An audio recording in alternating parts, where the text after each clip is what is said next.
ഇന്നലെ ഞാൻ രാത്രി ഉറങ്ങിയിട്ടില്ല. എത്രയോ രാത്രികൾ. എങ്ങനെ ഉറങ്ങാൻ പറ്റും? ഒന്ന് ആലോചിച്ച് നോക്കി. ഒരു കുഞ്ഞിനെ നമ്മൾ കൈവെള്ള വെച്ച് വളർത്തിക്കൊണ്ട് വരുന്നതാണ്. അവനൊരു ദുഷിച്ചവനോ ഇമ്മോറൽ ക്യാരക്ടർ ഉള്ളവനോ ആണേ സാരമില്ല.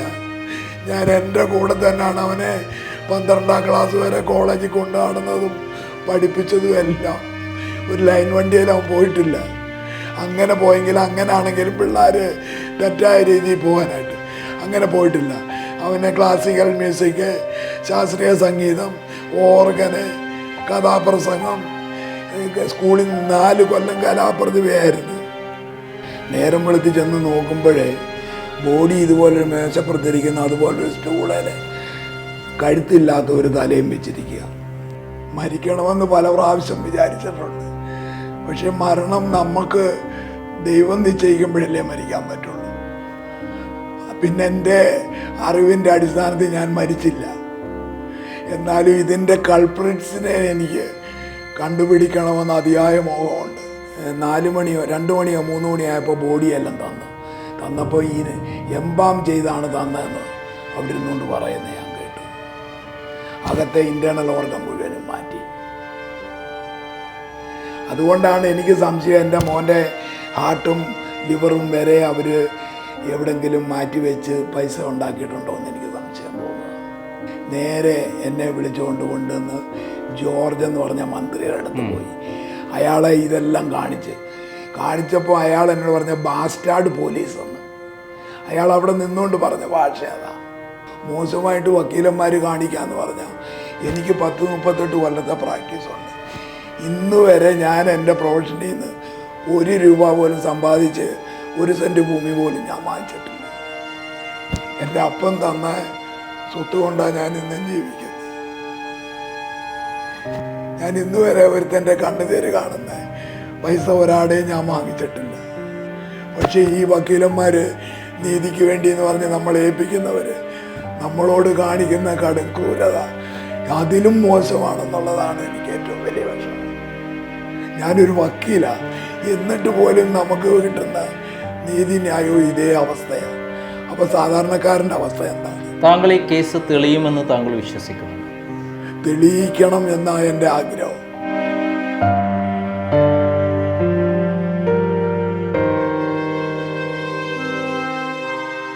സിദ്ധാർത്ഥൻ എന്ന വിദ്യാർത്ഥിയുടെ ക്രൂരമായ കൊലപാതകം, കേരള മനസാക്ഷിയെ ഞെട്ടിച്ച കൊലപാതകം ഉണ്ടാക്കിയ തീറാ മുറിവുകൾ.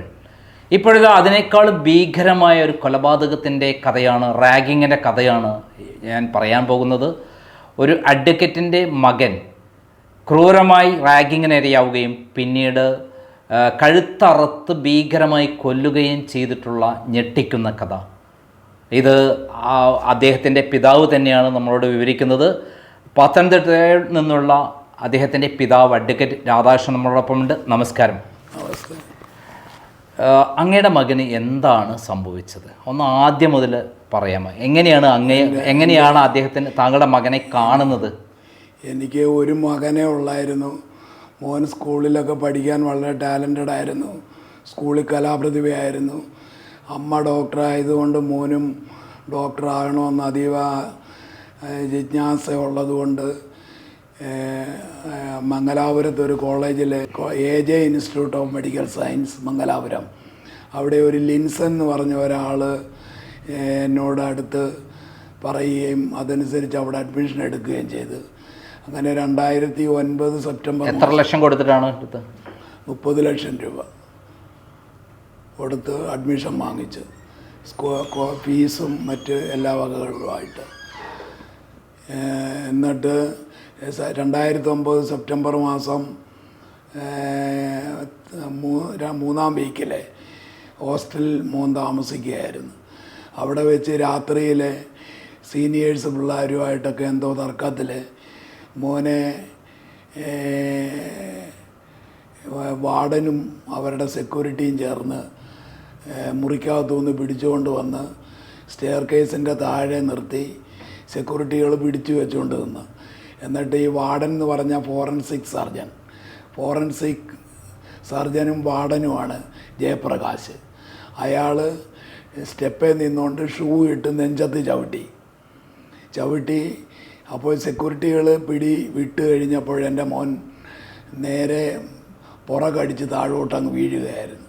വീണ് ഇവൻ അൺകോൺഷ്യസ് ആയപ്പോഴത്തേക്ക് അവിടെ നിന്ന ഹോസ്റ്റലിലെ പിള്ളേരെല്ലാം കൂടെ കൂകി കരഞ്ഞ് എന്നെ ഫോൺ വിളിച്ച് രോഹിത് മരിച്ചു പോയെന്നാണ് എന്നോട് പറഞ്ഞത്. അപ്പോൾ ഈ കുട്ടികൾ കരയുന്നതൊക്കെ ഞാൻ കേൾക്കുന്നുണ്ട്. അന്ന് എത്ര വയസ്സുണ്ടായിരുന്നു അങ്ങനെ? അന്ന് മോന് 19 വയസ്സാണ്. 19ാമത്തെ വയസ്സിൽ അഡ്മിഷൻ എടുത്തത്. എന്നിട്ട് ഞാൻ അപ്പം തന്നെ 12:30 ആയപ്പോൾ വീട്ടിൽ നിന്ന് ഞാനും അനുജനും എല്ലാം കൂടെ മംഗലാപുരത്ത് പോയി. 7 മണിയായപ്പോൾ അവിടെ ചെന്ന് മോനെ വാടി ചെന്ന് കണ്ടപ്പോൾ ഇവൻ അങ്ങ് കരച്ചിലാണ്. എനിക്കിവിടെ പഠിക്കാൻ വയ്യ, നിൽക്കാൻ വയ്യ, എന്നെയും കൊണ്ടുപോകണമെന്ന് പറഞ്ഞ്. അപ്പം ഞങ്ങൾ എന്താ കാര്യമെന്ന് ചോദിച്ച ഉടനെ എന്നെ മുറിയിൽ നിന്ന് പിടിച്ചുകൊണ്ട് പോയി ഉപദ്രവിച്ചതാണ് ജയപ്രകാശ് സെക്യൂരിറ്റികളെന്ന് പറഞ്ഞ്. എന്നിട്ട് ഞാൻ ഉടനെ തന്നെ അഡ്മിഷൻ വാങ്ങി തന്ന ലിൻസൻ എന്ന് പറഞ്ഞ് ആ പുള്ളിയോട് എന്ന് വിവരങ്ങൾ പറഞ്ഞ്. അപ്പോൾ അദ്ദേഹം എന്നോട് പറഞ്ഞ് ഈ കോളേജിൻ്റെ ഓണറെ കാണാം, അദ്ദേഹത്തോട് പരാതിപ്പെട്ടാൽ മേലിൽ ആവർത്തിക്കത്തില്ലെന്ന് പറഞ്ഞ്. അപ്പോൾ ഞാൻ പറഞ്ഞു അങ്ങനെ പരാതിപ്പെട്ടാൽ ഇയാൾ വാർഡനും ഫോറൻസിക് പ്രൊഫസറുമാണ്, ഇനി ആ വാശി വെച്ച് പിന്നെ എൻ്റെ മോനോട് പ്രതികാരം വീട്ടാൻ സാധ്യതയുണ്ട്, അതുകൊണ്ട് വേണ്ടെന്ന് പറഞ്ഞ്. അപ്പോൾ ഇയാൾ പറഞ്ഞ് അങ്ങനെയല്ല, ഞാൻ രോഹിതിൻ്റെ ലോക്കൽ ഗാർഡിയനാണ്, ഞാനാണ് അഡ്മിഷൻ വാങ്ങിച്ചു തന്നെ, അതുകൊണ്ട് എൻ്റെ ഒരു കുട്ടിക്ക് അങ്ങനെ ഉണ്ടാകാൻ പാടില്ല എന്ന് ഇയാൾ പിന്നെ എന്നെ കൊണ്ട് നിർബന്ധിച്ച് സമ്മതിപ്പിച്ച് ഇതിൻ്റെ ഓണറെ പോയി കണ്ട്. ഓണറുടെ പേരെന്തായിരുന്നു? ഓണറുടെ പേര് ഞാൻ ഓർക്കുന്നില്ല, ഇത്തിരി പ്രായമുള്ള ആളാണ്. അപ്പോൾ ആ പുള്ളിയെ ചെന്ന് കണ്ടപ്പോൾ ഈ ജയപ്രകാശിനെ വിളിപ്പിച്ച്, വാർഡൻ ആയിരുന്ന ഫോറൻസിക്കിൻ്റെ പ്രൊഫസറെ വിളിപ്പിച്ചപ്പോൾ അയാൾ വന്നില്ല. പിന്നെയും സെക്യൂരിറ്റിയെ വിട്ട് വിളിപ്പിച്ചുകൊണ്ട് വന്ന് അയാളോട് ചോദിച്ച്, എടാ നിൻ്റെ മോൻ്റെ പ്രായമേ അല്ല ഉള്ളൂ, 19 വയസ്സുള്ള ഒരു കുട്ടിയെ ഷൂ ഇട്ട് നീ ഇങ്ങനെ ചവിട്ടേണ്ട കാര്യം എന്താടാ എന്ന് അയാൾ ചോദിച്ചിട്ട് പറഞ്ഞ് നീ ഇങ്ങനെ മേലിൽ ഉപദ്രവിക്കരുതെന്ന് പറഞ്ഞ് എന്നൊക്കെ ഉപദേശവും കൊടുത്ത് വിട്ടതാ. പക്ഷേ അയാൾക്ക് അതൊരു ഭയങ്കര വാശി പോലായി. അത് കഴിഞ്ഞ് സീനിയേഴ്സിനെ കൊണ്ടും ടീച്ചേഴ്സിനെ കൊണ്ടും എൻ്റെ മോനെ ഒരുപാട് ഹരാസ് ചെയ്യിപ്പിക്കുന്നുണ്ട്, പല പ്രാവശ്യം ക്ലാസ്സിലിരിക്കുമ്പോഴും ഒക്കെ.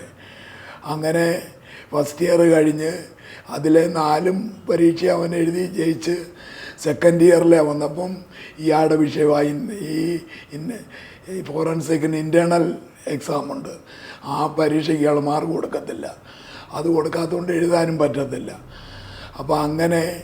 അപ്പം ഞാൻ അവിടെ വേറെ ഒരു ടീച്ചറുണ്ട്, ഒരു ലക്ഷ്മി എന്ന് പറഞ്ഞ്, ആ ടീച്ചറെ പോയി കണ്ടിട്ട് ഞാൻ പറഞ്ഞു എൻ്റെ മോന് വല്ല സംശയങ്ങളുണ്ടെങ്കിൽ ഒന്ന് ക്ലാരിഫൈ ചെയ്തു കൊടുക്കണം, അതുപോലെ ഈ ഫോറൻസിക്കിലെ അയാളോട് പറഞ്ഞിട്ട് ഇൻറ്റേർണൽ മാർക്കും ഒന്ന് ചെയ്യാനുള്ള പരീക്ഷ എഴുതാൻ അനുവദിപ്പിക്കണമെന്ന് പറഞ്ഞ്.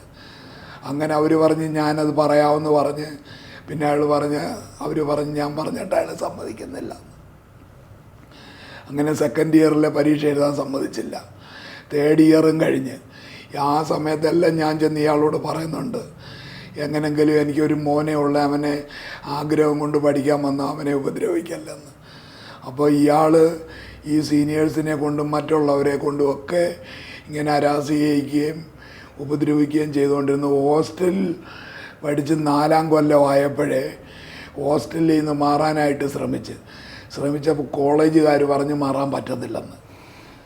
അപ്പോൾ ഈ ഗോപികൃഷ്ണനും അർജുൻ പണിക്കരും ഞങ്ങളോട് വിളിച്ച് പറഞ്ഞ് ഹോസ്റ്റലിൽ നിന്ന് മാറാൻ ഒരുങ്ങുക അവനെ, അതുകൊണ്ട് ഹോസ്റ്റലിൽ നിന്ന് മാറാൻ അവർ സമ്മതിക്കത്തില്ലെന്ന്.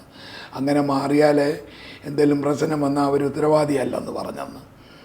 അപ്പം മോൻ പറയുന്നത് ഹോസ്റ്റലിൽ ഇവനെ ഏറ്റവും മേളത്തെ നിലയെ കൊണ്ടിട്ടിട്ട് ഈ തോറ്റ് കിടക്കുന്ന ഒരു പറ്റം ആൾക്കാരുണ്ട്, അവർ വളരെ മോശമായ സ്വഭാവമുള്ളവർ, അവരുടെ കൂടെ കൊണ്ടിട്ട് ഇവനെ ഉപദ്രവിക്കാനും ഒക്കെ ഉള്ള ശ്രമമാണ് അവർ ചെയ്യുന്നതെന്നാണ് മോൻ പറയുന്നത്. അതുകൊണ്ട് അവന് ഹോസ്റ്റലിൽ നിൽക്കാൻ പറ്റില്ലെന്ന് പറഞ്ഞ്, പഠിക്കാനും പറ്റത്തില്ല.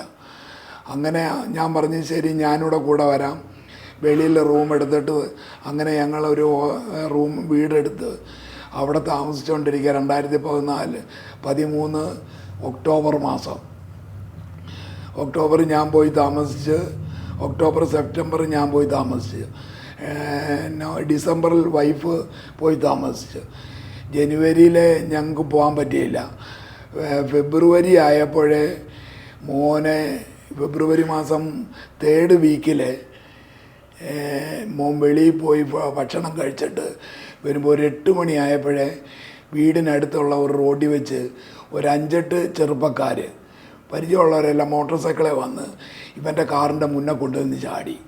എന്നിട്ട് അവരുടെ വണ്ടിയുടെ മഡ്ഗാർഡ് ഏതാണ്ട് ചീത്തയാവുകയോ എൻ്റെ മോൻ്റെ വണ്ടിയുടെ ബമ്പറും പോയി. എന്നിട്ട് ഇവന്മാരെല്ലാം കൂടെ പിച്ചാത്തിയും കടാരിയും എടുത്ത് കൊല്ലുവടാന്നും പറഞ്ഞുകൊണ്ട് ചെന്ന് ഭീഷണിപ്പെടുത്തി പൈസ വേണമെന്നും പറഞ്ഞ് ആവശ്യപ്പെട്ട് ഫെബ്രുവരി മാസം 3rd വീക്കിൽ 22, 23 അങ്ങനെ പറഞ്ഞ് മോൻ ഉടനെ തന്നെ വിളിച്ച് എന്നോട് പറഞ്ഞ്, ഞാൻ പറഞ്ഞ് നീ വൈകിട്ടത്തെ ട്രെയിൻ കയറി ഇഞ്ഞു വാന്ന് പറഞ്ഞ്. ഇവിടെ വന്ന് പിറ്റേ ദിവസം ഇവിടെ വന്നപ്പോൾ ഞാൻ ഉച്ചയായപ്പോൾ എൻ്റെ കാറിൽ അവനെയും കൂട്ടിക്കൊണ്ട് ഞങ്ങൾ മംഗലാപുരത്ത് പോയി. ഞാൻ അവിടെ ചെന്ന് ഈ സംഭവത്തെക്കുറിച്ച് അന്വേഷിച്ച് ഒരു മനുഷ്യർക്കും അറിയില്ല അങ്ങനൊരു സംഭവം നടന്നതായിട്ട്, ആരും പറയുന്നില്ല. ഇവിടെ ഞാൻ കോളേജിൽ പോയി ഇവൻ്റെ ടീച്ചറിനെ പലരെ പോയി കണ്ട് ഈ കുഞ്ഞാലിക്കുട്ടി സാറിൻ്റെ ഒരു അളിയൻ അവിടെ പഠിപ്പിക്കുന്നുണ്ട് ഫിസിയോളജി. അദ്ദേഹത്തെ പോയി കണ്ടപ്പോൾ അദ്ദേഹം എൻ്റെ മോനെക്കുറിച്ച് വളരെ ലവബിളായിട്ടും സ്നേഹമായിട്ടും സംസാരിച്ച് നല്ലവണ്ണം പഠിക്കുന്ന കുട്ടിയാണ്, അങ്ങനെയുള്ള തെറ്റായ ഒരു സ്വഭാവമുള്ളവനല്ലെന്നൊക്കെ അയാൾ പറഞ്ഞ് നല്ലവണ്ണം പഠിക്കണമെന്നും പറഞ്ഞ് ഉപദേശമൊക്കെ കൊടുത്ത് അങ്ങനെ പല ടീച്ചേഴ്സിനെയും പോയി കണ്ടപ്പോൾ ഞാൻ ഇയാളെയും പോയി കണ്ടിട്ട് ഞാൻ പറഞ്ഞു, സാറേ അവനെ 4ാം കൊല്ലമായി അവൻ ഇനിയും പരീക്ഷ എഴുതാൻ സാർ അനുവദിക്കണമെന്ന് തന്നെ ഞാൻ ചെയ്യത്തില്ലെന്ന് പറഞ്ഞു.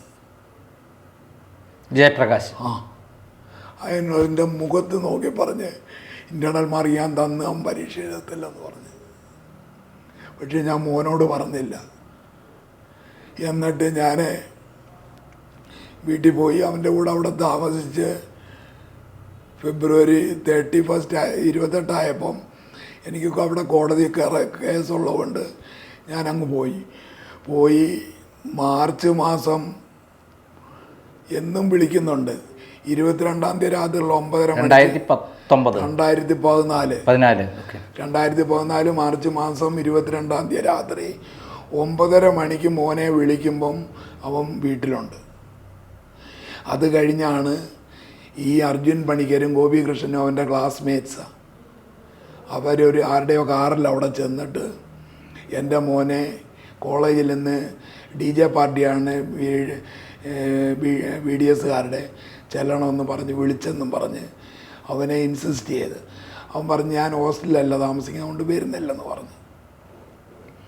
അപ്പോൾ ഈ വിവരം വേറൊരു പയ്യനോട് വിളിച്ച് ചോദിച്ചു, ഷിബിനെന്ന് പറഞ്ഞ്. ആ പയ്യൻ ഉടനെ പറഞ്ഞ് പോകല്ലെന്നാണ് ഞാൻ അന്നേരം ഞങ്ങളോട് പറഞ്ഞേ. എന്നിട്ട് ഇവന്മാർ ഇവനെയും കൊണ്ടേ പോകത്തുള്ളൂ.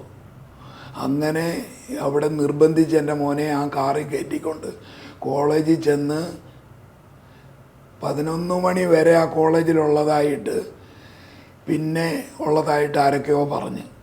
അത് കഴിഞ്ഞ് രോഹിതിനെ കണ്ടിട്ടില്ല. അപ്പോൾ 23-ാം തീയതി രാത്രിയിലാണ്.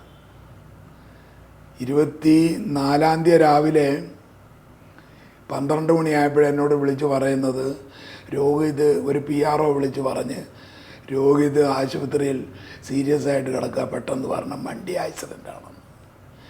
ഞാൻ ചോദിച്ചു എങ്ങനെ ഈ വണ്ടി ആക്സിഡൻ്റ്, അവന് മോട്ടോർ സൈക്കിളില്ലല്ലോ എന്ന് പറഞ്ഞു. അപ്പോൾ പറഞ്ഞ് അതെനിക്കറിയില്ല, നിങ്ങൾ പെട്ടെന്ന് വരാൻ പറഞ്ഞു. അപ്പോഴത്തേക്ക് ഞാൻ 12 മണി 1:30 ആയപ്പോൾ ഞാനും, അപ്പോൾ എൻ്റെ അനിയൻ എറണാകുളത്തുണ്ട്, അനിയൻ അഡ്വക്കേറ്റാണ്, അവനോട് പറഞ്ഞ് നീ അങ്ങോട്ട് പേരെന്താ? അനിൽകുമാർ, നീ അങ്ങോട്ട് പോക്കോ, ഞാൻ പുറകെ വരാമെന്ന് പറഞ്ഞ്. അപ്പോൾ അവനങ്ങ് ചെന്ന് വയ്യ ഉച്ചയായപ്പോഴത്തെ 1 മണിക്ക് തിരിച്ച് രാത്രി 10 മണി 12 മണിയായപ്പോൾ അവൻ അവിടെ ചെന്ന് കഴിഞ്ഞ് ഞാനിവിടുന്ന് അങ്ങോട്ട് ചെല്ലുമ്പോഴേ എന്നെ ഈ കോളേജിൽ നിന്ന് ഈ പിള്ളേരും പലരും പെട്ടെന്ന് വാ എന്ന് പറഞ്ഞ്. ഞാൻ പറഞ്ഞ് റോഡിൽ ഭയങ്കര ട്രാഫിക്കാണ്, അങ്ങനെ ധൃതി പിടിച്ച് വരാൻ പറ്റുന്നില്ലെന്ന് പറഞ്ഞ്. അപ്പം മോൻ്റെ അന്നുണ്ടായിരുന്ന ഒരു വാർഡനെ എനിക്ക് പരിചയമുണ്ട്, അയാളുടെ നമ്പർ എൻ്റെ കയ്യിലുണ്ടായിരുന്നു. ഞാനപ്പോൾ ആ നമ്പർ വെച്ച് അയാളെ വിളിച്ചിട്ട് പറഞ്ഞ് സാറേ എൻ്റെ മോന് ഏതോ അപകടം ഉണ്ടായി ആശുപത്രിയിലാണെന്ന് പറഞ്ഞ് സാറൊന്ന് നോക്കണേ. അപ്പോൾ പറഞ്ഞ് അതൊന്നും പേടിക്കണ്ട, ഞാൻ നോക്കിക്കോളാം എന്ന് ഇയാൾ എന്നോട് വളരെ സ്നേഹമായിട്ട് പറഞ്ഞു. അപ്പം പോകുമ്പോഴേ ഈ കുട്ടികൾ പിന്നെയും വിളിക്കുക. അവർ നല്ല ട്രീറ്റ്മെൻറ്റ് കൊടുക്കുന്നില്ല, രോഗിത് ഇവിടെ കിടന്ന് മരിച്ചു പോകും, പെട്ടെന്ന് വാങ്ങളെ എന്ന്. മോർച്ചറിയിൽ ബോഡി വെച്ചോണ്ടാണ് എന്നെ ഈ വിളിച്ചു പറയുന്നത്. എന്നിട്ട് വെളുപ്പിനെ 3 മണിക്ക് ഞാനിവിടെ വന്നപ്പം ഈ പിള്ളേരെല്ലാം കൂടെ കോളേജിൻ്റെ മുറ്റത്ത് നിൽക്കുക, അർജുൻ പണിക്കരും ഗോപികൃഷ്ണനും ഇവരെല്ലാം. അപ്പം ഞാൻ ചോദിച്ചു എൻ്റെ മോൻ എന്ത് ചെയ്യാൻ ചോദിച്ചു. അപ്പോഴേ ഇവന്മാർ പറയുന്നത് മരിച്ചു പോയെന്ന്. അപ്പോൾ അതുവരെ ഞാൻ വിചാരിച്ചത് മരിച്ചിട്ടില്ലെന്ന്. അപ്പോൾ ഞാൻ പറഞ്ഞു എൻ്റെ മോനെ എനിക്ക് കാണണമെന്ന് പറഞ്ഞു. അപ്പോൾ പറഞ്ഞ് രാവിലെ കാണിക്കാൻ പറ്റുള്ളൂ എന്ന്. ഞാൻ ചോദിച്ചു ഇതെങ്ങനെയാണ് സംഭവിച്ചതെന്ന് ചോദിച്ചു. അപ്പോൾ യുവന്മാരൊരു കഥ പറഞ്ഞ്, ഞങ്ങൾ രോഹിതിൻ്റെ അവിടെ പോയി ഫുഡ് വാങ്ങിച്ച്, അതിലൂടെ ഫുഡ് വാങ്ങിക്കാൻ പോയപ്പോൾ എൻ്റെ മോട്ടോർ സൈക്കിളിൽ രോഹിത് കയറി, ഞാൻ വേറൊരു മോട്ടോർ സൈക്കിളിൽ കയറി ഫുഡ് ടൗണിൽ പോയി വാങ്ങിച്ചുകൊണ്ട് തിരിച്ച് വരുമ്പോൾ രോഹിത് ബീച്ച് റോഡിൽ പോയി, പിന്നെ കണ്ടില്ല. ഞങ്ങൾ തിരിച്ച് രോഹിതിൻ്റെ അപ്പാർട്ട്മെൻറ്റ് വന്ന് കിടന്നുറങ്ങിയെന്ന്. അപ്പോൾ ഞാൻ ചോദിച്ചു രോഹിതിൻ്റെ താക്കോൽ എങ്ങനെ നിൻ്റെ കിട്ടി? അതുപോലെ രോഹിതിൻ്റെ വണ്ടി ഇന്ത്യയെ, രോഹിതിൻ്റെ മൊബൈലിൽ വിളിക്കാൻ ഞാൻ എന്താ? കാണാതിരുന്നപ്പോൾ പോലീസിനോട് നിങ്ങൾ അറിയിക്കാതെ എന്താ? കോളേജിൽ എന്തുകൊണ്ട് പോയി അറിയിച്ചില്ല?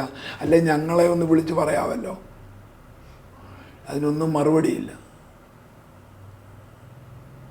നേരം വെളുത്ത് ചെന്ന് നോക്കുമ്പോഴേ ബോഡി ഇതുപോലൊരു മേശപ്പുറത്തിരിക്കുന്ന അതുപോലൊരു സ്റ്റൂളിൽ കഴുത്തില്ലാത്ത ഒരു തലയും വെച്ചിരിക്കുക.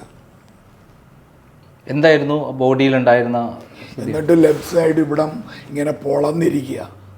എനിക്ക് അങ്ങനെ പൊളന്നിരിക്കണമെങ്കിൽ അതേ കോളേജിൽ തന്നെ, ആ കോളേജിൽ തന്നെ, ഫോറൻസിക് പ്രൊഫസറുള്ള അതേ കോളേജിൽ തന്നെ, ആ കോളേജിൽ തന്നെ, ആ മോർച്ചറിയിലാണ്. ഈ പോസ്റ്റ്മോർട്ടം നടത്തണമെങ്കിൽ ഈ ഫോറൻസിക് ഡോക്ടർ വേണം. അവർ എന്നിട്ട് ഞാൻ അത് കണ്ടപ്പം അത് കഴിഞ്ഞിട്ട് വലത്തെ കാലിൻ്റെ അര മുതൽ താഴെ വരെ നിലത്തൂടെ ബോഡി വലിച്ചുകൊണ്ട് പോയ സ്ക്രാച്ചസ്.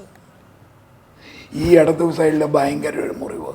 ആ മുറിവെന്ന് പറഞ്ഞത് ഹാർട്ട് മുറിച്ചു മാറ്റുന്നതിനോ ലിവർ മുറിച്ചു മാറ്റുന്നതിനോ വേണ്ടി മാത്രം ഉണ്ടാക്കിയിട്ടുള്ളൊരു മുറിവായിട്ടാണ് എനിക്ക് തോന്നുന്നത്. അല്ലേ പിന്നെ ഇത്രയും ഇവിടെ ഇങ്ങനെ തുറന്നിരിക്കേണ്ട ആവശ്യം. തല വേറെ കിടക്കുകയെന്നല്ലേ പറഞ്ഞത്? തല വേറെ കിടക്കുക. അത് എങ്ങനെ സംഭവിച്ചു? അത് എന്നിട്ട് ഞാൻ ചോദിച്ചപ്പോൾ പറയുന്നത് മോട്ടോർ സൈക്കിളിൽ പോയിട്ട് ബീച്ച് റോഡിൽ പോയപ്പോഴേ ബീച്ച് റോഡ് ഇടത് സൈഡിൽ കൂടെ പോയവൻ 30 അടി വീതിയുള്ള കോൺക്രീറ്റ് റോഡിൻ്റെ 1.5 അടി പൊക്കമുള്ള റീറ്റെയിനിങ് വാളയിൽ ഇടിച്ച് തെറിച്ചൊരു മരത്തെ ചെന്നടിച്ച് പടിഞ്ഞാറോട്ട് തല 80 അടി അകലത്തിൽ പോയി ബോഡി അവിടെ കിടക്കുന്നു. ഞാൻ പറഞ്ഞു എനിക്കത് കാണണമെന്ന് പറഞ്ഞു. അങ്ങനെ ആ സ്ഥലത്ത് ചെന്നപ്പോഴേ ഒരിക്കലും സംഭവ്യമല്ലാത്ത ഒരു പ്ലേസ് ഓഫ് ഒക്കറൻസ്. ഒരു മോട്ടോർ സൈക്കിൾ ചുമ്മാതെ പോയാലേ 30 അടി വലത്തോട്ട് പോയി 1.5 അടി ഒരു റിട്ടേണിങ് വാളയിൽ ഇടിച്ച് 10 അടി അപ്പുറത്ത് പോയി വീണ് തല മുറിഞ്ഞ് മരത്തെ മുട്ടി തല മുറിഞ്ഞ് 80 അടി അകലെ പോകണമെങ്കിൽ ആ മോട്ടോർ സൈക്കിളിൻ്റെ പൊടി കാണത്തില്ല. ഞാൻ പറഞ്ഞു എനിക്ക് എൻ്റെ മോൻ്റെ ആ പ്ലേസ് ഓഫ് ഒക്കറൻസ് കാണണമെന്ന് പറഞ്ഞ്. അങ്ങനെ ഞാൻ ആ സ്ഥലത്ത് ചെന്നപ്പോഴേ ഈ മോൻ കടന്ന സ്ഥലത്ത് നോക്കിയിട്ട് ഒരു തുള്ളി രക്തത്തിൻ്റെ മയം അവിടെങ്ങും കാണുന്നില്ല. എൻ്റെ മോന് 6 അടി പൊക്കമുള്ളതും 85 കിലോ വെയിറ്റുള്ള ആളാണ്. അപ്പോൾ അവന് മിനിമം ഒരു 9 ലിറ്റർ ബ്ലഡിലും അവൻ്റെ ശരീരത്ത് വരും. അപ്പോൾ അങ്ങനെ ആ മരത്തേൽ അടിച്ചാലേ അത്രയും പൂൾ ഓഫ് ബ്ലഡ് അവിടെ എല്ലാം കാണണം. അതൊന്നുമില്ല. ആ മരം ഒടിഞ്ഞു പോകണം ഇവൻ ചെന്ന് ഇടിച്ചതനുസരിച്ചാണെങ്കിൽ. അത്ര തീരെ ഒരു കനം കുറഞ്ഞ മരമാണ്. എന്നിട്ട് ആ മരത്തിൻ്റെ തൊലി പോലും പോയിട്ടില്ല. അത് കഴിഞ്ഞിട്ട് മോനെ നോക്കുമ്പോൾ മോൻ ഇട്ടിരിക്കുന്ന ഷർട്ട് മുഴുവനും പിഞ്ചി കീറിയിരിക്കുക. അപ്പോൾ ഭയങ്കര സ്കഫോൾഡിങ് ഉണ്ടായെന്നുള്ളത് വ്യക്തമാണ്. അപ്പോൾ മോട്ടോർ സൈക്കിളിൽ പോകുന്നവൻ്റെ എങ്ങനെയാണ് തുണി മുറിഞ്ഞ് കീറുന്നത്, പിഞ്ചി കീറിയിരിക്കുക ഷർട്ട് മുഴുവൻ. അതുപോലെ പാൻറ്റും ഷൂവും സോക്സും അതൊന്നുമില്ല, ചെരുപ്പില്ല. അണ്ടർവെയറായിട്ടിരിക്കുന്നത്. അപ്പോൾ ആ പിടിവലിക്കകത്ത് ഉരിഞ്ഞു പോയതാണ് ഇതെല്ലാം. എന്നിട്ട് ഈ ബോഡി മാത്രമായിട്ട് അവർ കൊണ്ടുവന്ന് ഇവിടെ ഡംപ് ചെയ്തതാണ്. അത് വളരെ കൃത്യമായിട്ട് ആർക്കും മനസ്സിലാവും. എന്നിട്ട് ഈ വയറിൻ്റെ ഭാഗത്തൊക്കെ എന്തോ ബെൽറ്റിട്ട് കെട്ടിയതുപോലും കൈ ഇങ്ങനെ കെട്ടിവെച്ചിരിക്കുന്ന പാടുകളും എല്ലാം നല്ല കൃത്യമായ ഫോട്ടോസും ഒക്കെ ആ അന്നത്തെ ASP ഞങ്ങൾക്ക് തന്നു. അന്ന് ഈ ഇടിച്ച മരത്തിൻ്റെ ഷേപ്പുകളാണ് ആ സമയത്തുള്ള ഉള്ള മരമാണ്. മരത്തിൻ്റെ പടങ്ങളായി ഈ കാണുന്നത്. ആ റോഡ് കിടക്കുന്നതാണ് ഇത്. ഇത്രയും ദൂരത്തു നിന്ന് മരത്തിൻ്റെ ഉള്ളിൽ ഇടിച്ചു കഴിഞ്ഞാൽ മരം ഉണ്ടാവില്ല, ഒടിഞ്ഞു പോകണം. അത്രയും ഒരു വലിയ ബലമില്ലാത്ത മരമാണ്. ആ, വെറും ഈ ഫ്ലവറിങ് പ്ലാന്റ് പോലെ ആ റോഡിൻ്റെ കിടപ്പാണത്. ഇവിടെ ഒന്നും ഒരു ബ്ലഡിൻ്റെ ഒരു ബ്ലഡിൻ്റെ അംശവും ഇല്ല അവിടെ. ആ റോഡിന് അങ്ങനെ തെന്നി വീഴത്തക്ക പോലുള്ള ഒരു ഗട്ടറും ഇല്ല. എന്നിട്ട് ഈ തല മുറിഞ്ഞു പോയി കിടക്കുന്നു എന്ന് പറയുന്ന പടവായത്. ചുറ്റുവട്ടത്തൊന്നും ബ്ലഡ് ഇല്ല, ഒരു തുള്ളി ബ്ലഡ് ഇല്ലെന്ന് തന്നല്ല, എൻ്റെ മോൻ്റെ മുഖത്തെന്ന് പറയുന്നത് ഒരു സ്ക്രാച്ചും ഇല്ല. ഒരു സ്ക്രാച്ചോ ആബ്രേഷനോ കൺഡ്യൂഷനോ ഇല്ല. പല്ല് പോയിട്ടില്ല. അങ്ങനെ മോട്ടോർ സൈക്കിളിൽ നിന്ന് വീണ അങ്ങനാണോ ഉണ്ടാകുന്ന അപകടങ്ങളും മുറിവുകളും? ഒരിക്കലും അങ്ങനല്ല. ഇന്നല്ല ക്ലിയർ കട്ടായിട്ട് കഴുത്ത് കണ്ടിച്ചത് കൊണ്ടുവന്ന് ഇട്ടിരിക്കുക. ഇതാണ്ടേ കഴുത്തിൻ്റെ ആ സൈഡ് നോക്കിക്കേ, നല്ല ഷാർപ്പറ്റിയുടെ വെപ്പൺ കൊണ്ട് മുറിച്ച് മാറ്റിയിരിക്കുക ആ കഴുത്ത് നോക്കിയാൽ. അതുപോലെ മുഖത്ത് ബ്ലഡ് പുരട്ടിയിരിക്കുന്നതുണ്ടോ, ബ്രഷ് കൊണ്ട് ചെയ്തിരിക്കുക. 9 ലിറ്റർ ബ്ലഡുള്ള ഒരാളുടെ ശരീരത്ത് തെറിക്കുമായിരിക്കും ബ്ലഡ് മുറിഞ്ഞാൽ. അത് കഴിഞ്ഞിട്ട് ഇതേണ്ടേ കഴുത്തെന്ന് പറഞ്ഞാൽ മുറിച്ച് മാറ്റിയിരിക്കുക. അത് കഴിഞ്ഞിട്ട് ആ ഇടത് വശം കക്ഷ മുഴുവനും കൂടെ കീറി മുറിഞ്ഞങ്ങിരിക്കുക. അതേണ്ടേ ഈ പടം കണ്ടോ, കഴുത്തിൻ്റെ കറക്റ്റ് റൗണ്ട് ചെയ്ത് കട്ട് ചെയ്ത് ഇറക്കിയിരിക്കുന്നത്. ഇത് കൃത്യമാണ്, റൗണ്ട് ചെയ്ത് കട്ട് ചെയ്താണെന്ന് കൃത്യമായി ബോധ്യപ്പെടും. ഒരു മരത്തെ മുറിയാണെങ്കിൽ സിംഗ് സാങ്ങായിട്ടേ മുറിയത്തുള്ളൂ, വലിച്ചു പറഞ്ഞായിരിക്കും. ഇത് കണ്ടോ, ഇതും അതുപോലെ തന്നെ കണ്ടോ. വേണ്ടേ ഷർട്ട് കണ്ടോ, പിച്ച് കീറി കിച്ച്. ഇനി അത് മുറിയാത്ത സ്ഥലമില്ല ഷർട്ട്. അതൊരു പിടിവലി ഉണ്ടാകാതെ ഇങ്ങനെ പോകത്തില്ല. ഇനി ആ കിടക്കുന്നിടത്ത് അണ്ടർവെയർ ഇട്ടുകൊണ്ടാണ് കിടക്കുന്നത്. വയറിൻ്റെ ഭാഗത്ത് ഏതോ ബെൽറ്റ് ഇട്ട് മുറുക്കിയിരിക്കുക എന്ന് പറഞ്ഞാൽ ഏതോ വണ്ടിയിൽ ക്രെയിനിലോ മറ്റോ കൊണ്ടുവന്ന് അവിടെ കൊണ്ടുവന്നിട്ടതാണ്. ആ ബെൽറ്റ് ഇട്ട് മുറുക്കിയതിൻ്റെ പാടാ വയറ്റത്തെ. ഈ അവിടെ ചെന്ന് കണ്ടപ്പോഴേ കണ്ട ആ റോഡിൻ്റെ പടിഞ്ഞാറേ സൈഡിലെ വണ്ടി ഇടിച്ചു എന്ന് പറയുന്ന സ്ക്രാച്ചാണ് കാണുന്നത്. ആ, അങ്ങനെ ഒരു സ്ക്രാച്ച് മാത്രം. ആ പ്ലാസ്റ്ററിങ് ഇളകിയിട്ടില്ല. പ്ലാസ്റ്ററിങ് ഇളകാതെ ഇത്രയും ഒരു സ്ക്രാച്ചിങ്ങിൽ ഒരു മോട്ടോർ സൈക്കിൾ ചെന്ന് ഇടിച്ചിട്ട് അതേന്ന് തെറിച്ചു പോയ ആളിൻ്റെ കഴുത്ത 80 അടി മുറിഞ്ഞ് അപ്പുറത്ത് പോയെന്ന് ആലോചിച്ചോണം. അപ്പോൾ അതിന് ഫോഴ്സ് എന്തോ ഉണ്ട്. അപ്പോൾ മോട്ടോർ സൈക്കിളിന് ഫോഴ്സ് ഇല്ല, അതിൽ ഇന്ന് തെറിച്ചു പോയവന് ഫോഴ്സ് ഉണ്ട്. അതെങ്ങനെ വരുന്ന ഫോഴ്സാണ്? മോട്ടോർ സൈക്കിളിൻ്റെ ചിത്രങ്ങളിൽ അത് കഴിഞ്ഞ് എനിക്ക് മോട്ടോർ സൈക്കിൾ കാണണമെന്ന് ഞാൻ ആവശ്യപ്പെട്ടു. അപ്പോൾ പോലീസ് സ്റ്റേഷനിൽ ചെന്നപ്പോഴേ മോട്ടോർ സൈക്കിളിന് ഇരിപ്പാണ് അത്. അപ്പം സംഭവിച്ചില്ല. ആ സൈലൻസർ പൈപ്പാണ് അവിടെ മുട്ടേണ്ടത്. ആ മുട്ടിയ ഭാഗത്ത് സൈലൻസർ പൈപ്പിനൊരു എവിടെങ്കിലും ചളുക്കോ ഒന്നുമില്ല. അതുകൊണ്ട് ആ സൈഡ് സൈലൻസർ പൈപ്പിൻ്റെ സൈഡ് എങ്ങും ഒരു ഡാമേജും ഇല്ല. അത് കഴിഞ്ഞ് അതിൻ്റെ ഫ്രണ്ട് വീല് നോക്കിയപ്പോഴേ പൊട്ടിയിട്ടില്ല, ടയർ പൊട്ടിയിട്ടില്ല, വീല് വളഞ്ഞിട്ടില്ല. വേണ്ടേ ഇത് കണ്ടോ, അതിൻ്റെ മിററ് വേണ്ടിയതാ, മിറർ പൊട്ടിയിട്ടില്ല. ഏറ്റവും മിനിമം മിററെങ്കിലും പൊട്ടേണ്ടതാണ്. അതാ ഒരു ഗ്ലാസ് എന്ന് പറഞ്ഞ 80 മീറ്റർ അകലത്തേക്ക് ബോഡി തല തെറിക്കണമെങ്കിൽ ഒരു മിനിമം അവിടെ അല്ല. മിറർ എന്ന് പറഞ്ഞാൽ ചുമ്മാ ഒന്ന് കൈ തവിട് പൊടിയാവും. ഇത്രയും വലിയൊരു അപകടം ഉണ്ടായിട്ട് ആ മിറർ രണ്ടും പൊട്ടിയില്ല, ഹെഡ്ലൈറ്റും പൊട്ടിയില്ല. അതിൻ്റെ എന്തോ സയൻറ്റിഫിക് ഇൻവെൻഷനാണ് ഈ ഡോക്ടർമാരും ഈ പോലീസുകാരും കണ്ടുപിടിക്കുന്നതെന്നുള്ളത് മനസ്സിലാകുന്നില്ല. ഇത് ആ റോഡിൻ്റെ കിടപ്പ്, യാതൊരു ബ്ലഡും ഇല്ല, ഒരു ബ്ലഡും ഇല്ല റോഡിലെ. റോഡ് നല്ല തറ പോലെ കിടക്കുക, തിണ്ണ പോലെ കിടക്കുക. ഇത് കൃത്യമായിട്ട് ബോഡിയെക്കുറിച്ച് അറിയുന്ന ഒരാൾ ചെയ്തൊരു പ്രവൃത്തിയാണ്. ആന്നു, ഡോക്ടേഴ്സ് തന്നെ. ഡോക്ടേഴ്സിന് മാത്രമേ ഇങ്ങനെ ചെയ്യാൻ പറ്റത്തുള്ളൂ. ഇതാ കണ്ടോ, ഇതാ കിടക്കുന്നവനെ. എന്നിട്ട് 2 മരത്തേലെ ഇടിച്ചെന്നാണ് പിന്നെ അവർ പറയുന്നത്. 2 മരത്തിൽ, ഒരു മരത്തേൽ ഇടിച്ചു വേറൊരു മരത്തേൽ തല ചതിഞ്ഞു. അതെങ്ങനെ പറ്റുന്നേ? റബ്ബറല്ലല്ലോ, മനുഷ്യൻ്റെ ശരീരം എന്ന് പറഞ്ഞ റബ്ബറല്ല. അത് ഒരിടത്ത് ഇടിച്ചാൽ അവിടെ വീഴത്തുള്ളൂ, അല്ലാതെ ഇടിച്ച ശക്തി കൊണ്ട് അപ്പുറത്ത് പോയി ഇടിക്കില്ല. അപ്പുറത്ത് പോവുകയാണെങ്കിലും ആ ചതവും ഒക്കെ മുഖത്ത് കാണുമല്ലോ. കാണും. അങ്ങനെ സാധനം ഇല്ലല്ലോ. ഇല്ല. ഒരു തെളിഞ്ഞ. അതുപോലെ തന്നെ ഇവന്മാർ പറയുന്ന കഴുത്തില്ല. കഴുത്ത് എവിടെ പോയി? ഇവിടെ ഒന്നും കാണുന്നില്ല. കഴുത്ത് എവിടെ പോയി? ഈ തല മുറിഞ്ഞത് ഇവിടെ വെച്ചാൽ തല മുറിച്ചേക്കുന്നത്. ബോഡി കാണുമ്പോൾ ഇവിടെ നിന്നാണ് കാണുന്നത്. ബാക്കി ഭാഗമില്ല. അതെവിടെ പോയി? ഇതാരോടാണ് നമ്മൾ പറയുന്നത്? നമ്മൾ പറയുന്ന പോലീസുകാരോടാ. അതെ. അത് കഴിഞ്ഞിട്ട് എൻ്റെ മോനെ ആ കോളേജിൽ തന്നെ ഇവനെ ഈ നെർക്കോട്ടിക്കിനെതിരെ ഒരു ഷോർട്ട് ഫിലിം ചെയ്തിരുന്നു. 3-ാം കൊല്ലമോ 4-ാം കൊല്ലമോ അങ്ങാണ്ട്, നെർക്കോട്ടിക്കിനെതിരെ. എന്നിട്ട് അവന് ഫസ്റ്റ് പ്രൈസ് കിട്ടി. ആ സർട്ടിഫിക്കറ്റ് അത് കോളേജിൽ നിന്ന് തന്നെ കൊടുത്തതാണ്. നല്ല ആക്ടറായിട്ട്. ഇതുണ്ടോ ഗ്ലാസ്, മിറർ പൊട്ടാത്ത. ഒരു മോട്ടോർ സൈക്കിളിൻ്റെ മിറർ പൊട്ടിയില്ലെന്ന് പറഞ്ഞു കഴിഞ്ഞാൽ അതിൻ്റെ അർത്ഥം എന്തുവാ? അതുകൊണ്ട് ഇന്ന് അവിടെ കൊണ്ടിട്ടെന്നുള്ളതല്ലേ? വേണ്ട, ഇൻഡിക്കേറ്റർ പൊട്ടിയിട്ടില്ല. അതിൻ്റെ ചുറ്റുവട്ടത്തൊന്നും പ്ലേറ്റ് ഇല്ല, ഒന്നുമില്ല. ഒറ്റ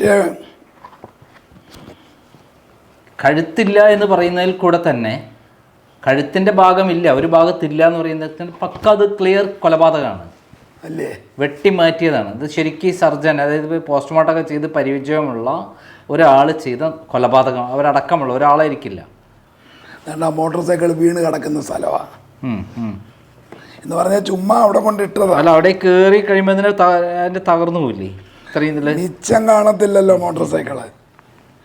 അല്ല, ഈ സൈഡേ ഈ വശമാവെന്ന് പറഞ്ഞെന്ന് പറയുന്നേ, ഇവിടെ എവിടെയെങ്കിലും ഉണ്ടോ? എൻ്റെ മോൻ തെറിച്ച് പോകണമെങ്കിൽ അതിനൊക്കെ ഒരു ഇടി ഉണ്ടായാലല്ലേ അതിൽ നിന്ന് ഇവനൊരു ഫോഴ്സ് ഉണ്ടായിട്ട് തിരിച്ച് പോകേണ്ടത്. വേണ്ടേ മിറർ. ഇതിന് ശേഷം എന്തുണ്ടായി? എന്നിട്ട് ഞാനിത് DYSPയുടെ അടുത്ത് എന്ന് പറഞ്ഞു, ASPയുടെ അടുത്ത് മംഗലാപുരം. ഇതും കണ്ടിട്ട് ഞാൻ നേരെ അവിടെ ചെന്ന് പോലീസ് സ്റ്റേഷനിൽ ചെന്ന് ഇതിൻ്റെ എല്ലാം പടങ്ങൾ കണ്ടിട്ട് ഞാൻ CIയോട് പറഞ്ഞ്, ഇത് പോസ്റ്റ്മോർട്ടം ചെയ്യുന്ന പോലീസ് സർജൻ ആയിരിക്കണം, മജിസ്ട്രേറ്റിൻ്റെ സാന്നിധ്യത്തിൽ വേണം ചെയ്യേണ്ടത്. ഈ ബോഡി നമ്മൾ പ്രതികളെന്ന് പറയുന്ന അവരുടെ കോളേജിലാണ് കൊണ്ടുവന്ന് വെച്ചിരിക്കുന്നത്. നിങ്ങൾ എന്തുകൊണ്ടത് ഗവൺമെൻറ് ഹോസ്പിറ്റൽ മോർച്ചറി വെച്ചില്ലെന്ന് ഞാൻ ചോദിച്ചു.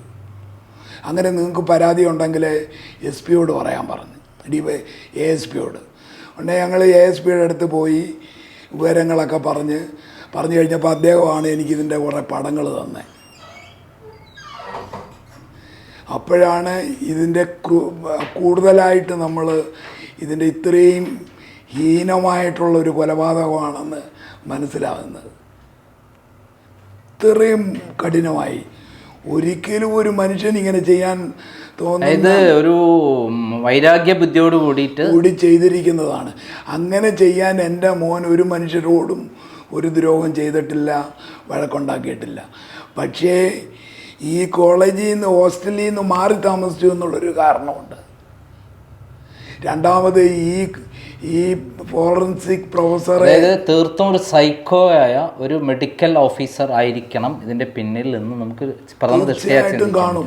സൈക്കോ ആയിരിക്കണം. സൈക്കോ എന്ന് പറഞ്ഞാൽ ഭീകരമായ രൂപത്തിൽ പ്രതികാരം തീർക്കാൻ പ്ലാൻഡ് ആയിട്ടൊരു കൊലപാതകമാണ് നടന്നത്. 4 കൊല്ലം കഴിഞ്ഞ് തീരാൻ പോകുമ്പോഴാണ് ഈ ചെയ്തിരിക്കുന്നത്.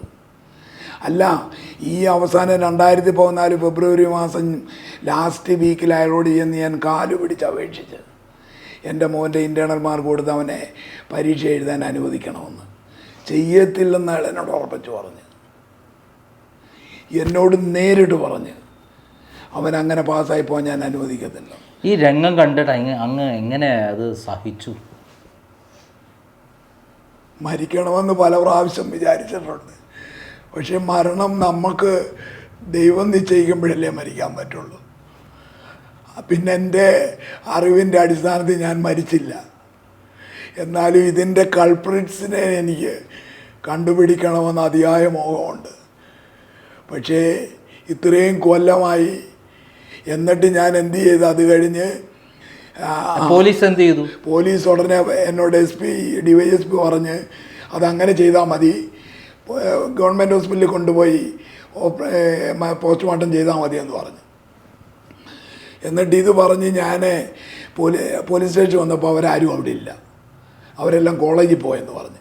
ഇവിടെ ഞാൻ കോളേജിൽ ചെന്നപ്പോഴേ അവിടെ ഒരു വനിതാ SIയും ജയപ്രകാശും അർജുൻ പണിക്കരും ഗോപികൃഷ്ണനും ഇവർ 4 പേരും ആ കോളേജ് ഹോസ്റ്റലിൻ്റെ മുന്നേ നിൽക്കുക. അപ്പം ഞാൻ കയറി ചെല്ലുമ്പോഴേ ആ വനിതാ SI പറയുന്നത്, എനിക്ക് ഈ അർജുൻ പണിക്കരെ സംശയമുണ്ട്, ഇവൻ ഈ സംഭവം പുറത്ത് പറയുമോ എന്നുള്ളതാണ് എനിക്ക് സംശയമെന്ന് ഈ വനിതാ SI ജയപ്രകാശിനോട് പറയുന്നു. അപ്പോൾ ജയപ്രകാശ് പറയുന്നു അവനെ തട്ടി അകത്തിടണം, ഇരുട്ടുമുറിയിലാക്കണമെന്ന്. അർജുനെ ഞാൻ കേട്ടുകൊണ്ട് നിൽക്കുക. അത് കഴിഞ്ഞിട്ട് ഇയാൾ എന്നോട് വന്ന് പറഞ്ഞത് ഒപ്പിട്ട് കൊടുക്കാൻ. ഞാൻ പറഞ്ഞു ഒപ്പിട്ട് തരത്തില്ല, ഗവൺമെൻറ് ഹോസ്പിറ്റലിൽ കൊണ്ടുവന്ന് പോസ്റ്റ്മോർട്ടം ചെയ്താൽ മതിയെന്ന് പറഞ്ഞ് ഇയാൾ എന്നെ പിന്നെയും വിളിച്ച് ഏതാണ്ടൊക്കെ പറഞ്ഞ്, ഞാൻ പറഞ്ഞു അങ്ങനെ വേണ്ടാന്ന് പറഞ്ഞ്. അപ്പോഴത്തേക്ക് മണി 11-12 ഒക്കെ ആയി.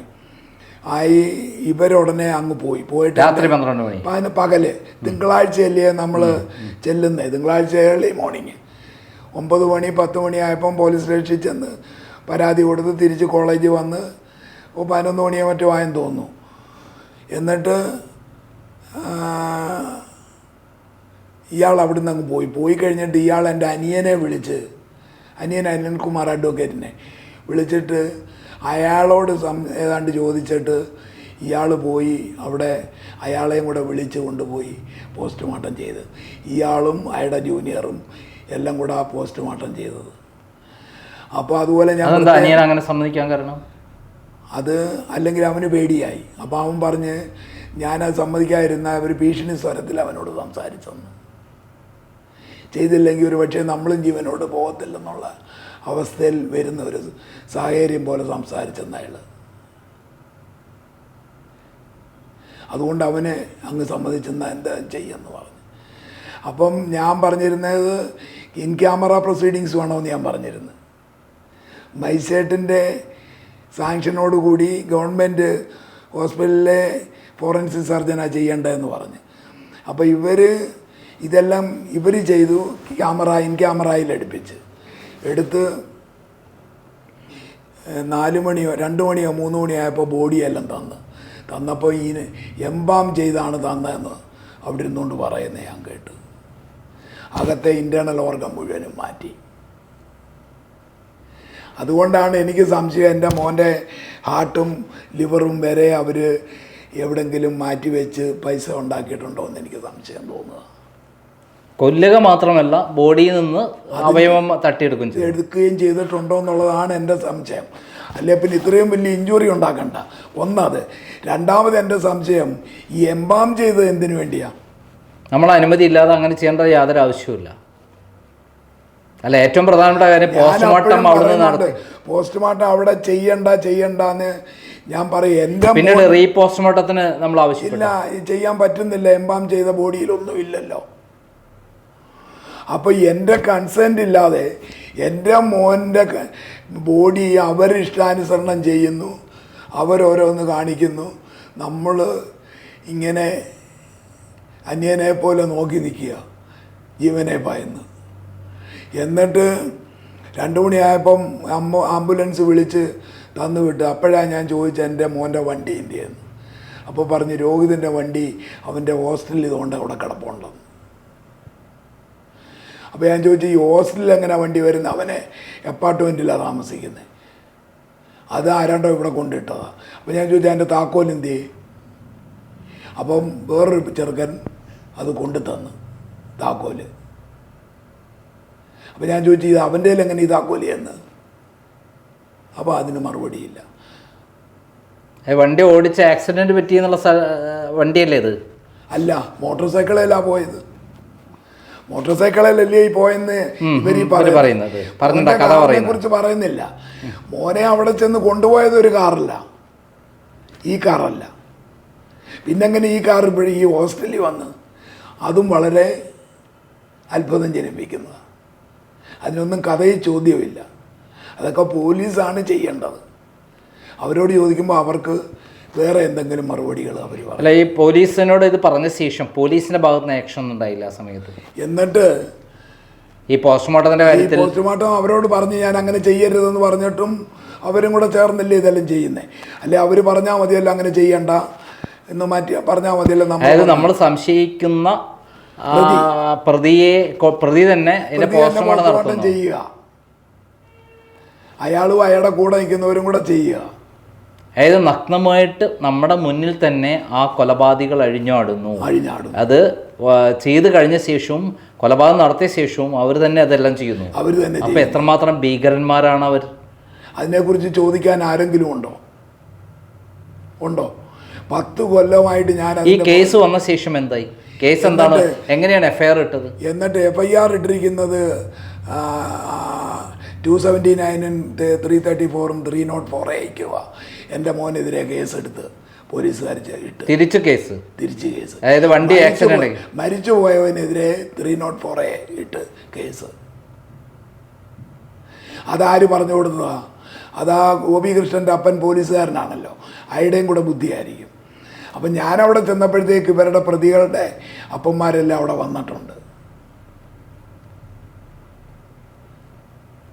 അവരെയെല്ലാം നേരത്തെ അറിയിച്ച്. അപ്പോൾ ഇതെല്ലാം ഒരു വെൽ പ്ലാൻഡ് ആയിട്ടുള്ള കാര്യങ്ങളാണ്. അതിന് ശേഷം എന്തുണ്ടായി?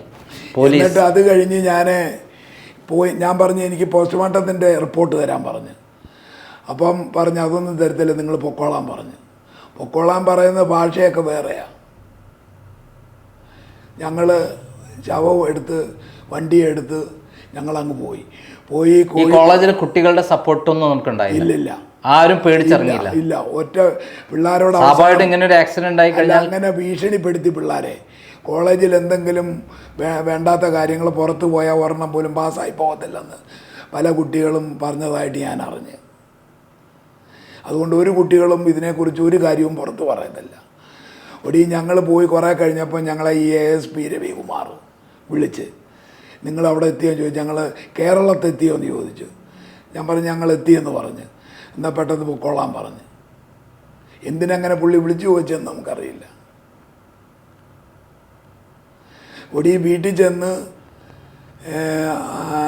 വീട്ടിൽ പിറ്റേ ദിവസം വെളുപ്പിനെ അവിടെ ചെല്ലുന്നത്. 2 മണിക്ക് ഇവിടുന്ന് പോയി പിറ്റേ ദിവസം വെളുപ്പിനെ അന്ന് തന്നെ അടക്കി കഴിഞ്ഞിട്ട് വണ്ടി പരിശോധിക്കാനായിട്ട് ഞാൻ ചെന്ന് നോക്കുമ്പോഴേ അന്ന് മോൻ ക്ലാസ് പഠിക്കാൻ പോയ ഒരു പുസ്തകം വണ്ടിക്കകത്ത് കിടപ്പുണ്ട്. അവൻ്റെ പാൻ്റ് ആ സീറ്റിൻ്റെ അടി കിടപ്പുണ്ട്. ഷൂവും സോക്സും ഡിക്കിക്കകത്ത് കിടപ്പുണ്ട്, കാറിൻ്റെ ഉള്ളിൽ. അപ്പോൾ അതെല്ലാമായിട്ടാണ് ഇവിടെ കിടന്നത് ഹോസ്റ്റലിൻ്റെ മുന്നിൽ.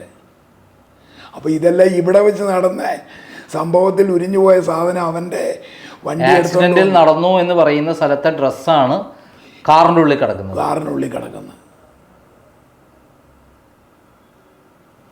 എന്നിട്ട് ഇതുടനെ ഞാൻ വിളിച്ചിട്ട് ഞാൻ ആ ASPയോട് വിളിച്ച് ചോദിച്ചപ്പോഴേ പുള്ളി ഉടനെ അവിടുന്ന് 2-3 പോലീസുകാരെയോ ഒക്കെ വിട്ടിവിടെ വന്ന് രണ്ടാമത് കേസ് 304-നെതിരെ കേസെടുത്ത് ഈ മറ്റേ പിള്ളേർക്കെതിരെ അഡീഷണൽ FIR എടുത്തിട്ട് പോലീസ് അന്വേഷിക്കുക. 2014 മാർച്ച് മുതൽ പോലീസ് അങ്ങോട്ട് അന്വേഷിച്ച് 6 മാസമായിട്ടും അന്വേഷണം അങ്ങോട്ട് പോകുന്നില്ല. ഉടനെ തന്നെ ഞാൻ രഞ്ജിത്ത് കുമാർ എന്ന് പറഞ്ഞ ഒരു അഡ്വക്കേറ്റിനെ കണ്ടിട്ട് അയാൾ മുഖേന CBIക്ക് വിടാനും ഈ ഡോക്യുമെൻ്റ് കിട്ടാനും വേണ്ടി ഒരു FIR തന്നിട്ടില്ല, പോസ്റ്റ്മോർട്ടത്തിൻ്റെ തന്നിട്ടില്ല, എന്തോ ആണ് ഇതിനകത്തെ കാരണമെന്ന് നമുക്കൊന്നും അറിയില്ല. ചോദിക്കുമ്പോൾ അവരാരും ഒന്നും പറയുകയില്ല. കോടതിയിൽ നിന്ന് എഫ്ഐആറിൻ്റെ കോപ്പി കിട്ടില്ലേ? ഇല്ല, കിട്ടിയില്ല. അല്ല, കോടതിയിൽ സർട്ടിഫിക്കറ്റ് കോപ്പി എടുത്താൽ തരണ്ടേ? പക്ഷേ അത് അന്ന് അതെന്തോ എനിക്ക് അറിഞ്ഞുകൂടാ. ഏതായാലും ഞാൻ എന്നിട്ട് ഈ രഞ്ജിത് കുമാറിനെ കൊണ്ട് ഹൈക്കോടതി റിട്ട് ഫയൽ ചെയ്ത് 2 എണ്ണം. ഈ ഒന്ന് CBIക്ക് വിടാനും ഒന്ന് പോലീസ് റെക്കോർഡ് കിട്ടാനും. എന്നിട്ട് അത് ഫയൽ ചെയ്ത് 3 മാസമായി കഴിഞ്ഞപ്പോഴേ പറഞ്ഞ് ഒരു കേസേ ഫയൽ ചെയ്തുള്ളൂ, ഒരു കേസ് ഫയൽ ചെയ്ത് പെൻഡിങ്ങിലാണ്. അത് 3 മാസമായി, 6 മാസമായി. 6 മാസം കഴിഞ്ഞപ്പോഴേ ഈ പോലീസുകാർ ഞങ്ങളെ വിളിച്ചിട്ട് പറഞ്ഞു, നിങ്ങൾക്ക് പോലീസ് റെക്കോർഡെല്ലാം തരാം, നിങ്ങൾ ചെല്ലാൻ പറഞ്ഞു. ഞങ്ങളവിടെ ചെന്ന് അതിൻ്റെ റെക്കോർഡെല്ലാം കിട്ടി. അത് വെച്ച് നോക്കിയപ്പോഴാണ് ഈ 304 279 വെച്ച് ചാർജ് ആണെന്ന് മനസ്സിലായത്. അപ്പം ഈ രഞ്ജിത് കുമാറിൻ്റെ കേസ് കൊടുത്തിട്ട് ഒരു 2 കൊല്ലമായി അത് ഓർഡർ വരാൻ. അപ്പം ഞാൻ ഇയാളെ വിളിക്കുമ്പോൾ ഫോൺ എടുക്കത്തില്ല. ഫോൺ എടുത്താൽ പറയുക അത് മാറ്റി വെച്ചിരിക്കുക, പിന്നെ വിളിക്കും. അങ്ങനെ പറഞ്ഞ് നമ്മളെ ഉഴപ്പെന്ന് കേൾക്കുമ്പം മനസ്സിലാവുമല്ലോ. എന്തെങ്കിലും പറഞ്ഞു കഴിഞ്ഞാൽ അവർക്ക് ഇഷ്ടമല്ലാത്ത പോലെ ഫോൺ കട്ട് ചെയ്യുകയും ചെയ്യുക. അതുകൊണ്ട് ഞാൻ പിന്നെ ഒന്നും മിണ്ടാൻ പോയില്ല. ഞാൻ എന്ത് ചെയ്തു, ഉടനെ തന്നെ അവിടുത്തെ ഒരു ചീഫ് വിപ്പുണ്ട് അസംബ്ലിയിലെ, അവിടുത്തെ കർണാടകക്കാരനാണ്, ഒരു MLA. അയാളെ പോയി കണ്ടിട്ട് അയാളോട് ഈ വിവരങ്ങളെല്ലാം പറഞ്ഞു കഴിഞ്ഞാൽ അയാൾ നേരെ എന്നെ വിളിച്ചുകൊണ്ട് കൊണ്ടുവന്ന് ജോർജ് എന്ന് പറഞ്ഞ മന്ത്രിയുടെ അടുത്ത് പോയി. അയാളെ ഇതെല്ലാം കാണിച്ചപ്പോൾ അയാൾ എന്നോട് പറഞ്ഞ ബാസ്റ്റാർഡ് പോലീസ് എന്ന്. അയാൾ അവിടെ നിന്നുകൊണ്ട് പറഞ്ഞ ഭാഷ അതാ. മലയാളി ജോർജ് മന്ത്രി, ആഭ്യന്തരമന്ത്രി. പറഞ്ഞിട്ട് എന്നോട് പറഞ്ഞ് എന്നെ ധരിപ്പിച്ചിരുന്നത് വണ്ടി ആക്സിഡൻ്റാണ്, ഇതാണെന്ന് എനിക്ക് മനസ്സിലായില്ല. അതുകൊണ്ട് ഉടനെ തന്നെ ഞാൻ CIDക്ക് വിടാമെന്നും പറഞ്ഞുകൊണ്ട് ഉടനെ തന്നെ കേസെല്ലാം കൂടെ പോലീസിൻ്റെ നിന്ന് വാങ്ങിച്ച് CIDക്ക് വിട്ട്. CID അന്വേഷണം തുടങ്ങി 1 കൊല്ലമായിട്ട് അതും നടക്കുന്നില്ല ഒന്നും. ഉടനെ ഞാൻ എന്ത് ചെയ്ത്, സിജി മലയിലെന്ന് പറഞ്ഞ് തിരുവല്ലക്കാരനൊരു വക്കീൽ ബാംഗ്ലൂരിലുണ്ട്, അയാളെ കണ്ടിട്ട് അയാൾക്ക് CBIക്ക് വിടാൻ വേണ്ടി അയാളുടെ പെറ്റീഷൻ ഫയൽ ചെയ്തപ്പം ഞാൻ ചോദിച്ചു എന്നത്തേക്ക് ഇതാവും. 1 മാസത്തിനകം ഓർഡർ കിട്ടുമെന്ന് പറഞ്ഞു. 1 വർഷം പോയിട്ട് 5 കൊല്ലമായിട്ടും ആ കേസ് ഇങ്ങനെ നിരങ്ങി പോവാം. ഒടുവിൽ അതിന് ചോദിച്ച് മടുത്ത് ഞാൻ ഒടുവിൽ ആ കേസ് തള്ളിപ്പോയപ്പോൾ അയാൾ അത് റിവ്യൂ ചെയ്യാൻ കൊടുത്തു. അപ്പോഴാണ് ഞാൻ അറിയുന്നത് തള്ളിപ്പോയെന്ന്. റിവ്യൂ ചെയ്യാൻ കൊടുത്തത് റിവ്യൂ പെറ്റീഷനും തള്ളി. അതിൻ്റെ മേളിൽ സുപ്രീം കോടതി പോയി. സുപ്രീം കോടതി പോയപ്പോൾ സുപ്രീം കോടതി പറഞ്ഞ് അത് പ്രോപ്പർ കോടതി ഫയൽ ചെയ്യാൻ. അപ്പോൾ ഞാൻ എന്ത് ചെയ്ത്, ഇവിടുത്തെ സ്റ്റേറ്റ് പ്രസിഡൻറ്റ് BJPയുടെ ആളിനെ പോയി കണ്ടിട്ട് അയാൾ മുഖേന കർണാടക മുഖ്യമന്ത്രിയെ കണ്ട് മുഖ്യമന്ത്രി മുഖേന പുതിയ CIDയെ അപ്പോയിൻ്റ് ചെയ്തു.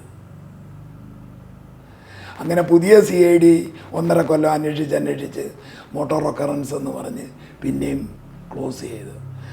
അപ്പോൾ ഇത് ക്ലോസ് ചെയ്യാൻ പോകുന്നതിന് ഒരാഴ്ച മുമ്പ് ഞാൻ അയാളെ വിളിച്ചിട്ട് ചോദിച്ചു, സാറേ ആ കേസ് എന്തോ അതിൻ്റെ കൺക്ലൂഷൻ, അത് ഞാൻ പറയാമെന്ന് പറഞ്ഞു. അപ്പോൾ എനിക്ക് മനസ്സിലായി ഇയാൾ നമുക്ക് ദോഷമായിട്ട് ചെയ്യുമെന്ന്.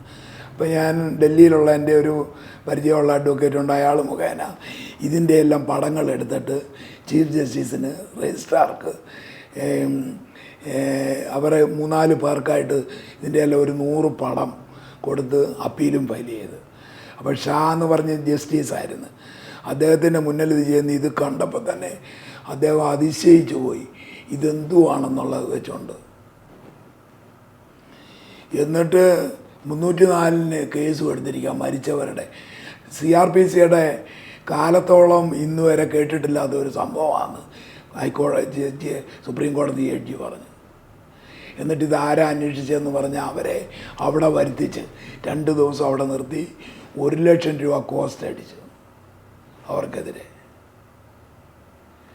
അടിച്ചിട്ട് CBIക്ക് വിട്ട് ഉടനെ തന്നെ അന്വേഷിച്ച് അതിൻ്റെ കാരണങ്ങൾ കണ്ടെത്തണമെന്ന്. എത്ര കാലമായി CBI? 1.5 കൊല്ലമാകാൻ പോകുന്നു. CBI എന്ത് ചെയ്തു? CBIയും ആ പറഞ്ഞ പോലെ തന്നെ അവരും നടക്കുക അന്വേഷിച്ച്. 2 ചോദ്യം ചോദിച്ചാൽ യുവന്മാർ ഉത്തരം പറയത്തില്ലേ? പ്രതികളോട് ചോദിക്കുന്നത് തോളത്ത് കൈ വിട്ടുകൊണ്ട് ചോദിച്ചാൽ ഉത്തരം അവർ പറയുമോ? അപ്പോൾ അവർക്ക് ചോദിക്കാൻ പറ്റത്തില്ല. എന്തുകൊണ്ട്?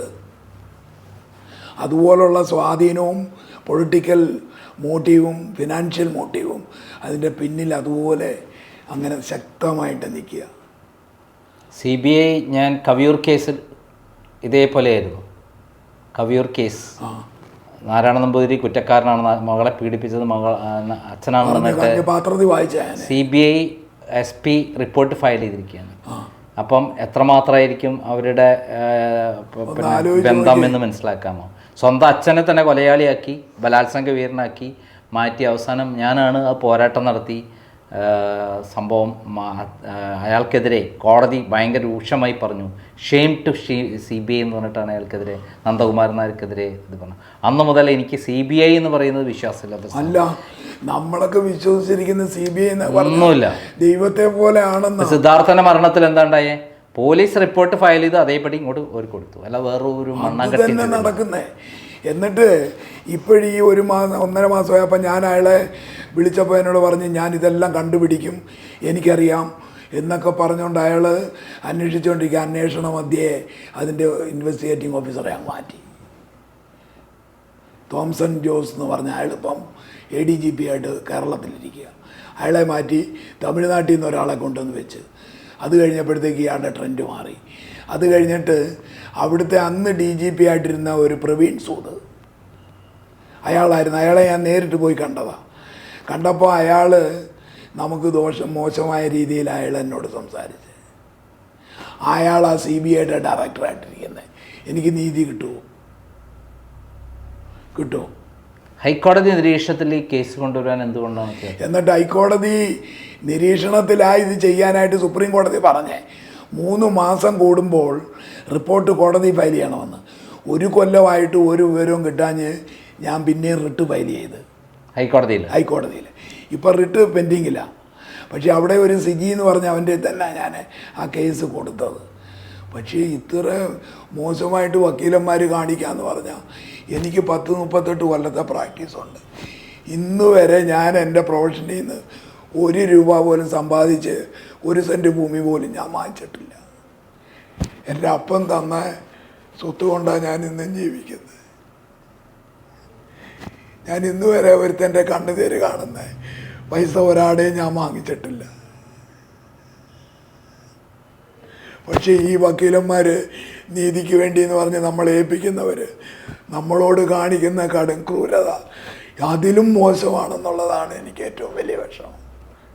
ഞാനൊരു വക്കീലാണ്, എന്നിട്ട് പോലും നമുക്ക് കിട്ടുന്ന നീതിന്യായവും ഇതേ അവസ്ഥയാണ്.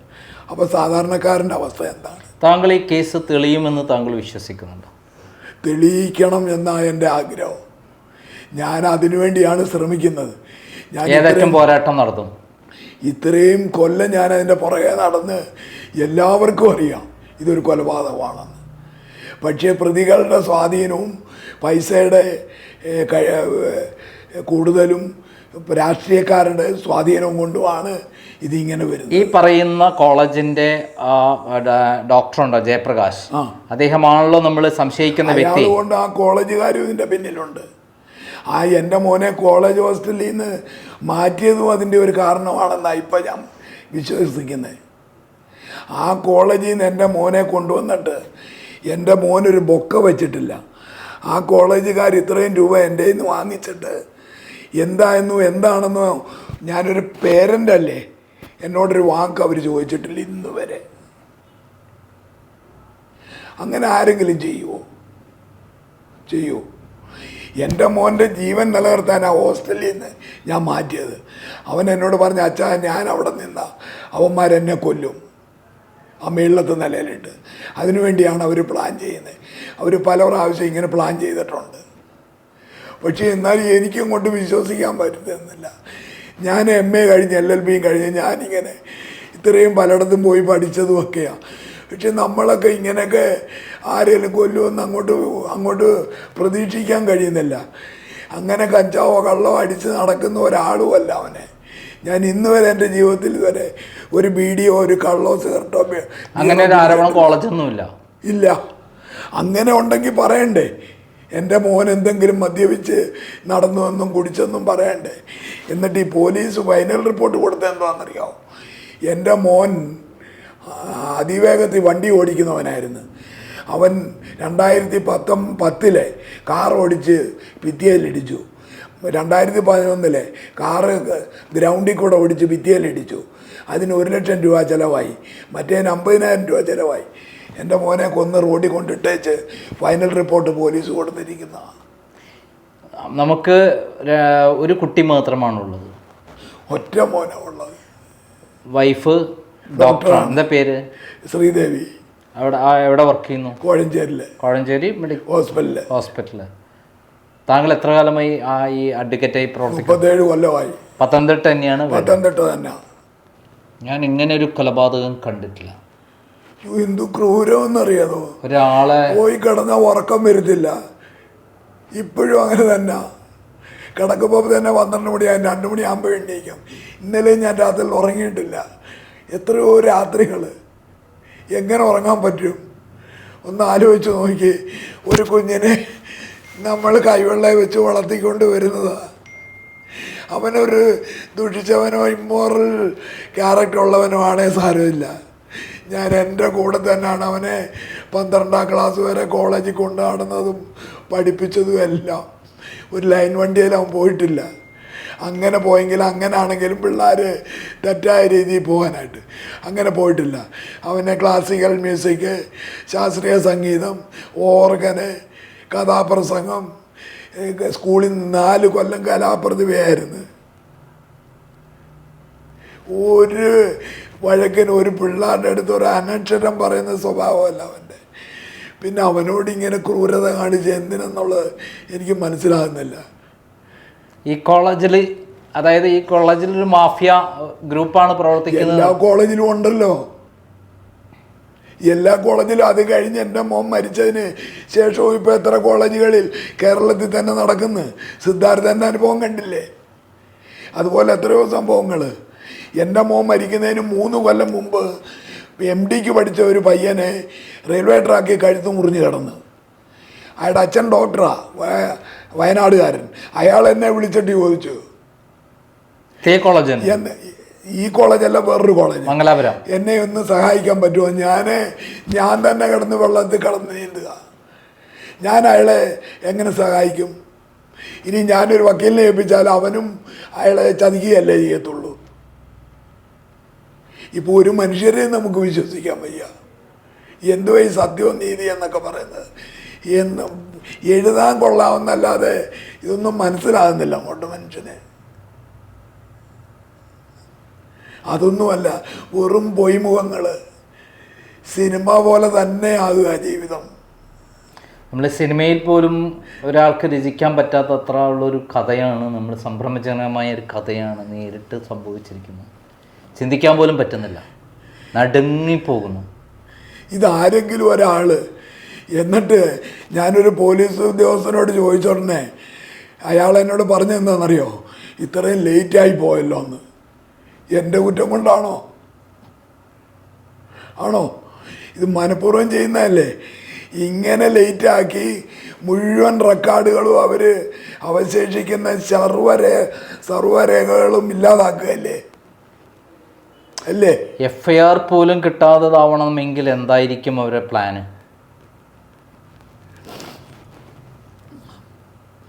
പക്ഷെ ഒരു നീതി സുപ്രീം കോടതിയിൽ നിന്ന് ഒരു ഓർഡർ ഇട്ടിട്ട് പോലും ആ ഓർഡർ കംപ്ലൈ ചെയ്യുമോ അത് കറക്റ്റായിട്ട് ചെയ്യുകയോ ചെയ്യാനുള്ള മനസ്ഥിതി ഈ പോലീസുകാർ കാണിക്കാത്തതെന്ന് പറഞ്ഞാൽ ഭയങ്കരമല്ലേ അതൊക്കെ? അപ്പം പിന്നെ ഈ എവിടെ ഉന്നതമായ നീതിപീഠത്തിൽ നിന്ന് പോലും ഒരു കൊലപാതകത്തിന് സുപ്രീം കോടതി പോകേണ്ടി വന്ന് അതാലോചിച്ചോണം. കർണാടക ഹൈക്കോടതി 3-4 റിട്ട് ഫയൽ ചെയ്തതാണ്.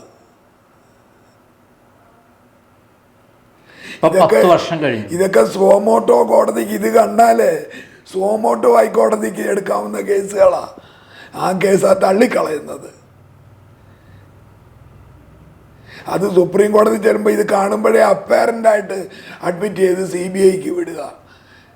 എന്നിട്ട് ഹൈക്കോടതിയുടെ അണ്ടറിൽ 3 മാസം കൂടുമ്പോൾ റിപ്പോർട്ട് ഫയൽ ചെയ്യണമെന്ന് പറഞ്ഞ് കൊടുത്തിട്ട് എന്താണെന്ന് ഇപ്പോഴും അറിയത്തില്ല, എങ്ങനെയാണെന്നും അറിയത്തില്ല. ചോദിക്കുന്നുണ്ടെ പോലീസുകാരൻ കൈമലത്തും. ഞങ്ങൾ അന്വേഷിക്കട്ടെ, പിന്നെ പറയാം, അത് നിങ്ങളോട് പറയാനുള്ളതല്ല, ഇത് കോൺഫിഡൻഷ്യലാണെന്ന്. ഇനി എന്തുവാ ഇത് ആരോടാ ചോദിക്കണ്ടേ?